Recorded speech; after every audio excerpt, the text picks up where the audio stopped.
This race recap is brought to you by Strange Engineering. #RaceStrange.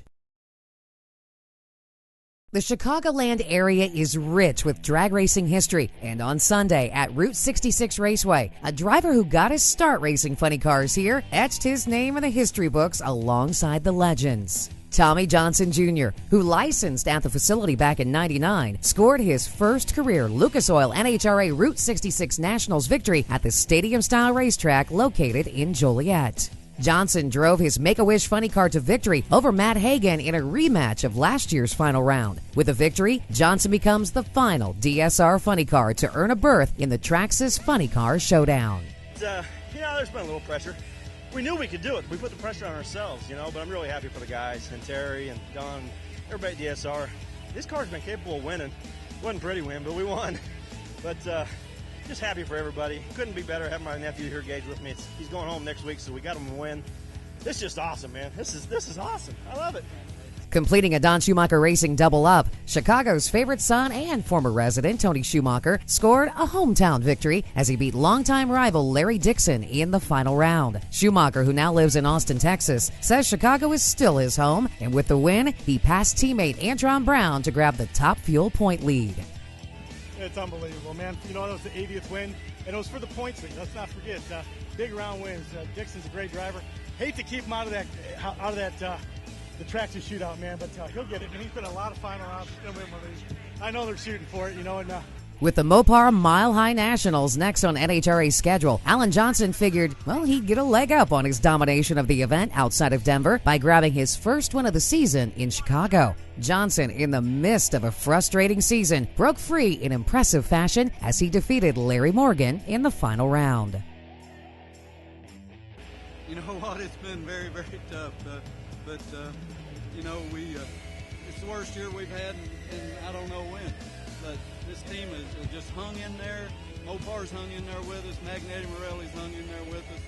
And struggling like this makes you stronger. And we're going to be strong the rest of the year. You count on it.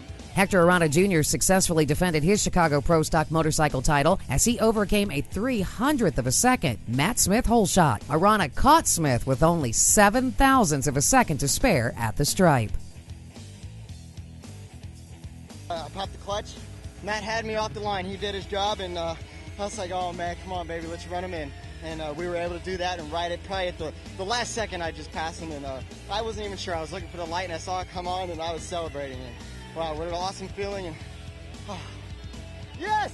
As exciting as the professional show proves to be at the Lucas Oil NHRA Route 66 Nationals, the big show takes a back seat for the sportsman racers as the race traditionally plays host to the Jegs AllStars event. This race within a race features the best of the best sportsman racers gunning for not only a big purse, but coveted titles for their regions and divisions. Top alcohol funny car racer John Lombardo Jr. lives on the West Coast, but when it comes to chasing a championship, he declares the Central Division his home. Sunday, he proved there was no place like home as he led the Central team to the Jegs AllStar crown by beating Andy Whiteley in the final. Top alcohol racer Joey Severance lost earlier in the day during the Route 66 Nationals to Dwayne Shields, but in the final round of the Jegs AllStars, the roles reversed. Severance scored the win with a 5:28 elapsed time.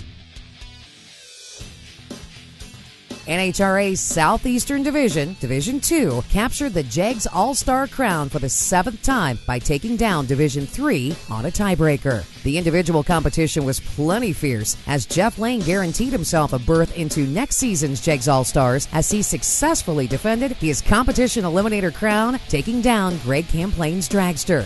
Phil Unruh took home the Superstock crown by taking down Division 6's Jeff Coor.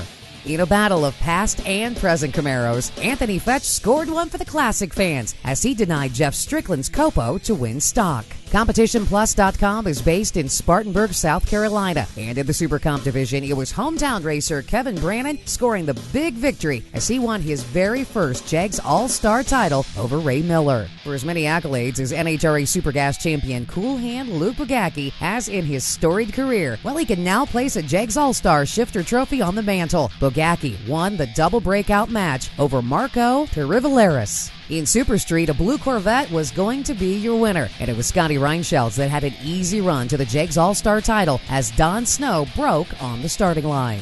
Jeffrey Barker secured the team championship for Division II, taking down Division III's Lester Johnson in his beautiful pro-charged entry in the Top Sportsman Final. West Coast top dragster racer Mike McBriar rounded out the Jegs AllStar champions as reigning D3 champ Christopher Carrico's throttle cable broke shortly off the line. In addition to the Jegs AllStar winners, there was a full complement of sportsman winners. Here are your Lucas Oil NHRA Route 66 Nationals Lucas Oil Series champions. The NHRA Mellow Yellow Drag Racing Series takes a weekend off before kicking off the famed Western Swing with the NHRA Mopar Mile High Nationals at Bandimere Raceway outside of Denver.